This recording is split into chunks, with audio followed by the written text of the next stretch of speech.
Cosson, bonjour. Bonjour. Vous venez de publier chez Pierre-Guillaume de Roux Vers une espérance commune, petit précis à l'usage des hommes d'aujourd'hui. Alors après 6 romans historiques, 4 romans, 5 essais, 2 nouvelles, pourquoi ce terme de précis? Précis, ouvrage qui traite sommairement d'un sujet académique. Lequel avez-vous traité? Eh bien, c'est une bonne question. J'ai mis précis en face de ce livre, enfin en tête du livre, parce que je voulais éviter ce que j'appelle les dégagements extrêmement longs, comme un certain nombre de gens aiment en faire.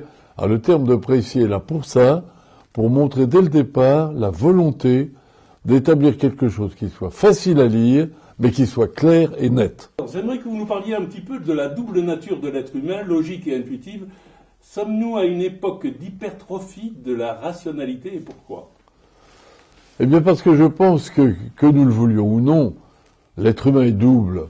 C'est une chose qu'ont très bien exprimé d'ailleurs les extrêmes orientaux quand ils parlent du yin et du yang, et du masculin et du féminin. Mais de la même façon, dans l'être intellectuel, je pense qu'il y a un partage involontaire mais certain entre l'approche rationnelle, qui est celle qui a produit tant de grands hommes et tant de réflexions passionnantes, et l'approche intuitive qui a permis tant de découvertes de la part de gens qui, au départ, étaient à la recherche de quelque chose, et que dans la science, dans la musique, et de façon générale dans la beauté, l'intuition leur a permis de progresser mieux que la réflexion.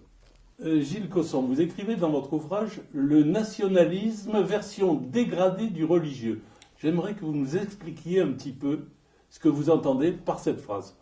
Ah oui, ça c'est une question qui me passionne beaucoup parce que elle est relative aux modifications qu'a subi l'être humain rationnel au fil de l'histoire. Si nous reportons au passé, au lointain passé, vous allez trouver dans les civilisations assyriennes, par exemple, le culte de grands ancêtres qui s'appelaient Marduk et autres, et qui étaient des gens qui occupaient une position, j'allais dire, dogmatique. Et puis ensuite sont arrivés, au fil des années, avec Rome, avec les dernières années de Rome, avec des gens comme Plotin, qui une réflexion plus large, mais déjà beaucoup plus ouverte. Puis arrive l'épisode, je dirais, religieux, chrétien du Moyen-Âge, qui lui, par certains côtés, il faut bien le dire, est un peu obscurantiste, parce qu'il laisse théoriquement à l'être humain que très peu de liberté, ce qui est contraire d'ailleurs à la limite aux paroles de l'Évangile. Entrons ensuite dans une période passionnante qui nous rapproche de nous, c'est celle des Lumières. Parce qu'à l'époque des Lumières, pour la première fois, depuis la Grèce j'entends, l'être humain a été incité à prendre ses distances avec ce qui était perçu comme des obligations d'évidence et à réfléchir en conscience et solitaire aux problèmes de l'humanité et à ses problèmes propres. Alors là, c'est tout à fait passionnant parce que on voit apparaître aussi l'apparition de la notion de nation. On va revenir tout à l'heure à cela, puisque Dumouriez, par exemple, le secrétaire général est le premier, lors de la Révolution, à dire qu'il agit au nom du patriotisme et de la nation française. Alors que jusque-là, le pays était encombré de guerriers allemands de toutes sortes qui venaient se battre un peu comme mercenaires. Donc là, il y a eu un changement profond. Alors ce changement s'est accentué au XIXe siècle d'une façon foudroyante parce que la religion en général, en particulier chrétienne, c'est qui à l'époque domine le monde, s'est affaiblie. S'est affaiblie et que le besoin existant chez beaucoup d'êtres humains d'une espèce d'assurance interne sur ce qu'il faut faire et ne pas faire, eh bien, ce qui était la certitude d'autrefois s'est reporté progressivement sur un nationalisme pur et dur. Donc cette transition vers le nationalisme a une énorme importance car c'est elle qui a mené aux guerres. Et elle a mené à la Première Guerre mondiale. Pourquoi? Parce que ces nationalismes, s'appuyant sur la puissance économique qui se développait, se transformaient soit en puissance agressive, soit en nation défensive. D'où les guerres. Gilles Cosson, pourquoi dites-vous dans votre ouvrage que l'approche rationnelle ne peut déboucher que sur une morale? Eh bien, je dis cela parce que je crois que là, il faut se mettre dans une perspective un peu internationale. L'approche rationnelle a longtemps été, bien sûr, je le disais, l'héritage des Lumières, mais bien avant, l'héritage des Grecs, et des Gréco-latins, mais surtout des Grecs, qui avaient imposé une approche rationnelle de la conception du monde, avec à la clé une certaine morale. Aristote exigeait que nous essayions d'aller aussi loin que possible pour dépasser nos instincts premiers.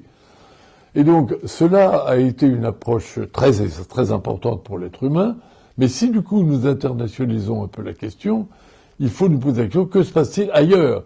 Parce qu'ailleurs, on va trouver l'Extrême-Orient avec ses magnifiques philosophies, taoïsme, hindouisme, etc. Et donc là, vous allez trouver une approche de la société qui ne sera pas du tout une approche dogmatique, comme la chrétienté d'autrefois ou l'islam d'aujourd'hui, mais une approche beaucoup plus philosophique. Le Tao s'inspire de ce qu'ils appellent le souffle premier, et ensuite développe sur cette idée une approche philosophique. Le bouddhisme n'est vraiment qu'une approche philosophique, et donc tous ces gens-là nous disent il existe une approche de la spiritualité qui est très forte chez eux, ne l'oublions pas, et cette approche est d'ordre rationnel. Elle résume de l'examen de ce qu'est l'être humain, ses capacités, ses demandes. Et Bouddha aussi, lorsqu'il se penche sur le malheur de l'être humain, raisonne et se dit c'est l'abandon des passions qui va nous mener à la morale. Gilles Cosson, franchement, j'aimerais que vous nous parliez de votre expérience personnelle en hôpital. Alors, étiez-vous sous marijuana ? Aviez-vous eu des médicaments ? Mais parlez-nous de cette expérience. Alors, cette expérience de l'hôpital que vous citez est très importante pour moi, parce que j'étais non pas sous drogue ou je ne sais quoi, mais car j'avais eu une opération tout à fait classique à la suite d'un malheur, disons, d'ordre intestinal, une section malheureuse dans une endoscopie, donc je n'étais pas du tout malade, mais j'avais été opéré et j'ai été obligé, étant privé au départ de nourriture pendant quelques jours, le temps que l'intestin se répare, de réfléchir dans le silence, que peut-être une chambre d'hôpital, vous connaissez ça, avec des infirmières qui passent toutes les 2 ou 3 heures, et dans l'intervalle, rien. Et alors là, il est certain qu'au fond de moi-même, j'ai ressenti une impression, une approche, je ne sais pas comment cela, qui était naturellement le résultat des réflexions précédentes, de celles que j'avais menées au Hogar, dans l'Himalaya, dans les Andes, qui m'avaient beaucoup inspiré, ou même en Laponie. Mais à ce moment-là, ces expériences ont tout d'un coup, et de façon assez mystérieuse pour moi, pris une forme écrite. C'est-à-dire que j'étais stupéfait, en sortant de cet épisode où j'étais pourtant parfaitement rationnel, d'avoir ressenti en moi la nécessité d'écrire ce qu'était l'élévation d'une pensée humaine bien banale, la mienne, vers une conception que j'appelle du sacré au sens très large, du transcendant, ça c'est peut-être un peu excessif, mais une approche purement intuitive qui ne devait plus rien à la raison.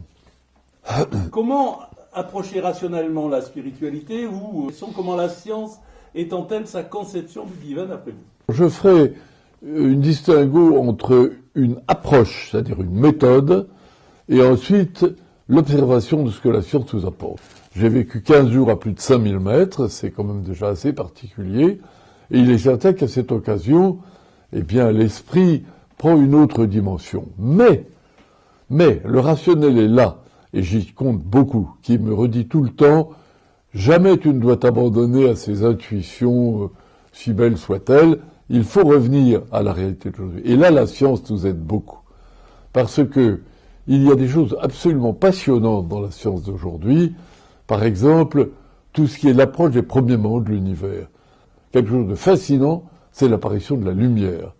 Or, si extraordinaire que cela a duré, qui nous paraît éternel, de tout cela, on s'aperçoit que l'extérieur, la naissance de la lumière, est située avec précision vers l'an 380 000 seulement. Il ne s'agit pas de milliards d'années, 380 000. Et à ce moment-là, cette expérience est tellement bouleversante pour des astronomes qui observaient la chose pour la première fois, grâce aux satellites dont je parle, que l'un d'entre eux, vous ne le verrez pas, mais c'est un prix Nobel quand même, s'appelle Georges Smoot, a dit devant une grande conférence de physiciens, « J'ai cru apercevoir le visage de Dieu ». Comment agir au quotidien ? Une approche un peu plus méditative de notre action quotidienne, tellement agitée que nous en perdons le sens commun, une approche par ce que j'ai appelé au sens large la prière, c'est-à-dire essayer de se rapprocher des aspirations générales du monde, et une approche par les actes, qui elle est très commune, qui est que faisons-nous face au monde aujourd'hui, si cruel et parfois si terrifiant. Alors que j'ai écrit Sortir de la passivité, c'est parce que j'avais en tête de nous abstraire justement de ces dogmes qui ont encombré l'humanité pendant des siècles et des siècles.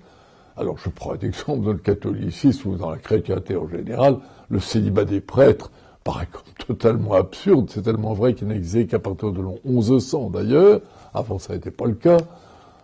L'infaillibilité pontificale, c'est à l'évidence une absurdité que personne de sensé ne peut admettre, mais on peut dire aussi que dans l'islam, on rencontre alors là un degré dans le dogmatisme terrifiant, qui ne peut l'être humain qu'à une conception d'épouvante.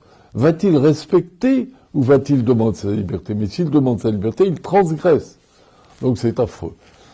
Et à l'époque où nous assistons à la mondialisation que nous voyons, et peut-être demain à un début de la conquête spatiale, comment peut-on encore en être à demander du pain à Zim ou à se tourner vers la Mecque quand on sera en route vers Mars? Je voudrais bien savoir ce qui va rester de tout ça. Donc voilà, sortir de la vérité, c'est nous abstraire une bonne fois pour toutes de cette étude soumise. Gilles Cosson, comment l'être humain peut-il évoluer aussi lentement par rapport à la problématique qui nous environne? Voilà. Car il y a un contraste évident entre notre nature d'être humain, qui a au fond très peu changé depuis les origines des temps, amour, passion, sexe, que sais-je, et en même temps l'évolution vraiment prodigieuse qui se produit autour de nous. L'intelligence artificielle, demain la conquête des étoiles, etc., etc. Tout ceci va emmener l'humanité à des niveaux d'interrogation tout à fait nouveaux. Or, que constate-t-on? Et c'est ça qui est stupéfiant. C'est que là où ces grandes questions sont posées clairement par les grands esprits de ce siècle, mais pas seulement par eux, par tout homme intelligent comme vous et moi, eh bien, l'humanité manifeste une extraordinaire tendance à être dans la passivité, à accepter plus ou moins ce qu'on lui a transmis, et surtout à avoir un mal de chien, à se sortir carrément de ces hypothèses d'autrefois. Alors là, je crois que nous avons vraiment une question essentielle à nous poser.